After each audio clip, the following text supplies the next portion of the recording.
Monsieur Decaux-Père. Et je vais vous donner une petite anecdote quand même, et je tiens à le saluer tout particulièrement.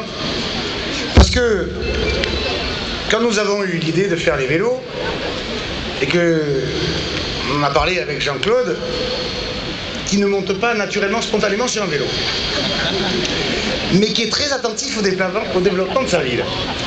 Alors on a regardé un peu ce qui se faisait en termes de vélo, et j'avais rencontré monsieur Decaux-Père dans son entreprise, où il m'a expliqué ses vélos. Alors ces vélos sont uniques.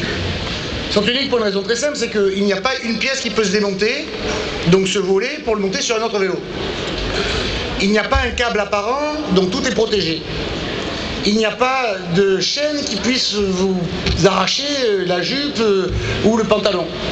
Il y a un garde-boue qui protège de l'eau, mais sur lequel vous ne pouvez pas vous asseoir si vous voulez chaler quelqu'un.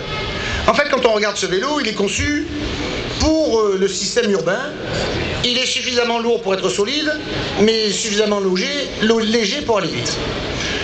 Alors, avec le maire de Marseille, on s'est dit, est-ce que cette ville est susceptible d'accepter le vélo? Est-ce qu'il ne fait pas trop chaud? Est-ce que c'est pas trop pentu? Puis quand on a commencé à se poser quelques questions légitimes, en se disant, mais finalement dans cette ville aussi, il y a 0 km de pistes cyclables. On s'est dit, mais qu'est-ce qu'il faut faire là?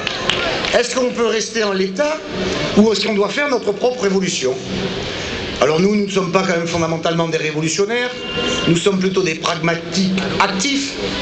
Et donc nous nous sommes dit que finalement, puisque nous mettions en place le tramway et le métro, et que finalement nous requalifions l'espace public pour arriver à faire en sorte que notre objectif, qui est de faire en sorte que 95% des Marseillais se retrouvent à moins de 300 mètres d'un abri de transport public et à moins de 30 minutes du centre-ville avec un seul changement, un seul ticket. Je vois Madame Beau qui est là et qui me dit qu'elle va le faire avec la RTM.